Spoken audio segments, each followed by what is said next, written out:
सही अकाउंटिंग के लिए करेक्ट इन्वेंट्री वैल्यूएशन जरूरी है।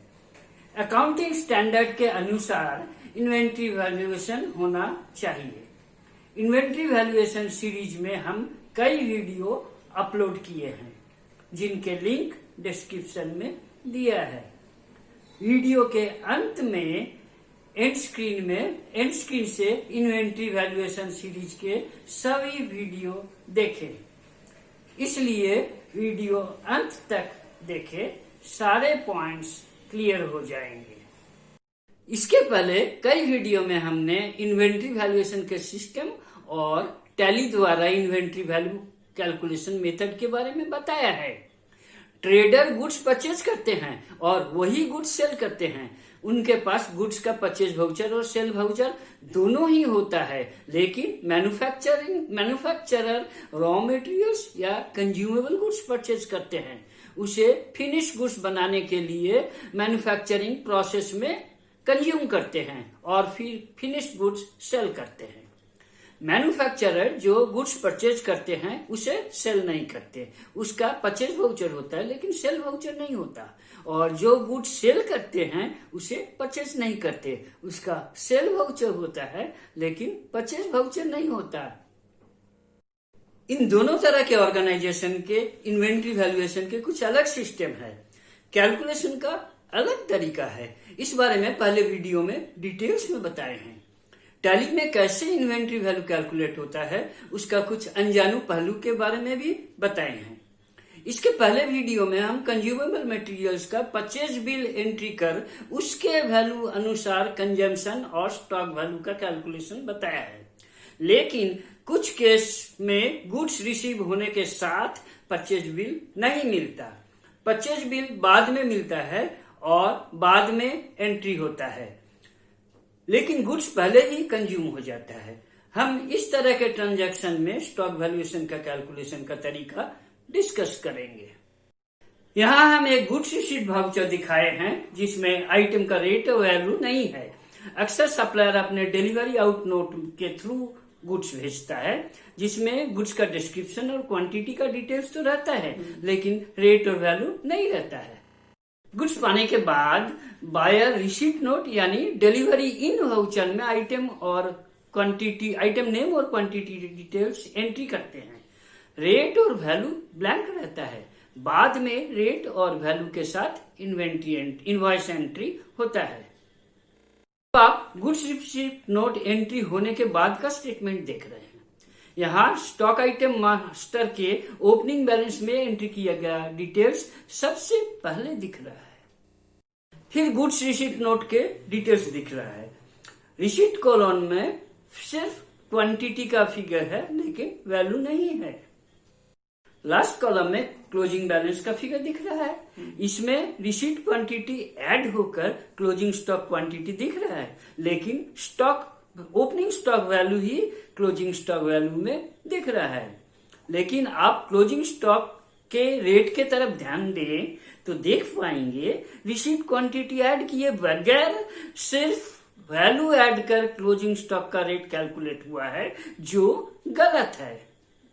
अब इसके बाद जो गुड्स इशू होगा उसमें यही रेट अप्लाई होगा और इशू वैल्यू गलत कैलकुलेट होगा, जो कि नेक्स्ट स्क्रीन में हम आपको दिखाएंगे। आप देख रहे हैं कि previous closing rate stock rate के अनुसार ही इशू रेट और वैल्यू कैलकुलेट हो रहा है।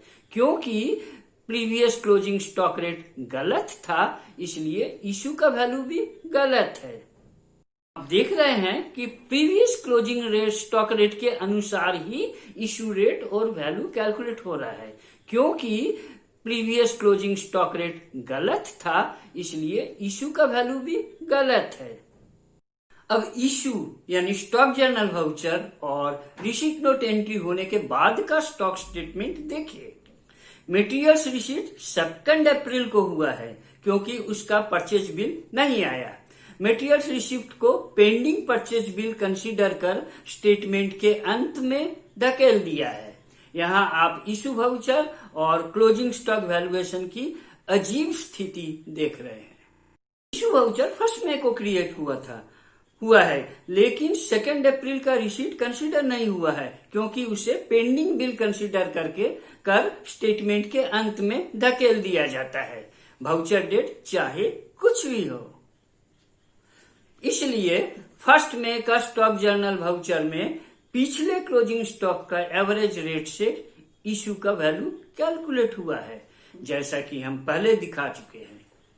इसके बाद ओपनिंग स्टॉक और इशू वैल्यू के कैलकुलेशन के अनुसार क्लोजिंग स्टॉक का एवरेज रेट कैलकुलेट हुआ है। क्योंकि इशू वैल्यू का कैलकुलेशन गलत है, इसलिए क्लोजिंग स्टॉक का एवरेज रेट और वैल्यू भी गलत कैलकुलेट हुआ है। रिपोर्ट के अंत में पेंडिंग रिसीट नोट का वैल्यू शो हो रहा है, उसके अनुसार क्लोजिंग स्टॉक वैल्यू कैलकुलेट हुआ है, जो कि गलत है। जिस इन्वेंट्री वाउचर में वैल्यू नहीं होता यानी वैल्यू ब्लैंक रहता है, उसे जीरो वैल्यू कंसीडर किया जाता है, लेकिन क्वांटिटी कंसीडर कर ब्लाइंड कैलकुलेशन होता है। गुड्स मूवमेंट यानी डिलीवरी इन और डिलीवरी आउट का बगैर वैल्यू के एंट्री बिजनेस का एक नेचुरल प्रोसेस है, कोई एक्सेप्शन नहीं। लेकिन टैली के सिस्टम फ्लो में इसका ध्यान नहीं दिया गया है और ऐसे केस में टैली विचित्र तरीके से कैलकुलेशन करता है। अब पेंडिंग रिसीट नोट का परचेज बिल एंट्री होता है। आइटम एलोकेशन स्क्रीन में पेंडिंग ट्रैकिंग नंबर से परचेज बिल लिंक होता है। पेंडिंग रिसीट नोट का परचेज इनवॉइस एंट्री के बाद का स्टेटमेंट देखें। अब पेंडिंग रिसीट नोट और नहीं रहा, लेकिन इशू वाउचर का वैल्यूएशन पहले जैसा ही रह गया, जो कि गलत है। स्टॉक स्टेटमेंट चार्ट में मटेरियल्स मूवमेंट के अनुसार वैल्यूएशन दिख रहा है। आप देख सकते हैं रिसीट वाउचर के अगेंस्ट में परचेज एंट्री के बाद स्टॉक का वैल्यू एवरेज रेट से ही कैलकुलेट हो गया, लेकिन इशू वैल्यू गलत रह गया। इसलिए टैली के स्टेटमेंट में opening plus inwards minus outwards is equal to closing का वैल्यू टैली नहीं होता, लेकिन चार्ट में देखे सही कैलकुलेशन के अनुसार टैली होता है। वीडियो देखने के लिए धन्यवाद। आपके लिए हम और भी आकर्षक वीडियो की थाली परोस कर लाए हैं, इन्हें भी जरूर देखें। कमेंट बॉक्स में अपना कमेंट जरूर लिखें। ऐसे वीडियो और पाते रहने के लिए सब्सक्राइब बटन और बेल आइकन जरूर क्लिक करें। धन्यवाद।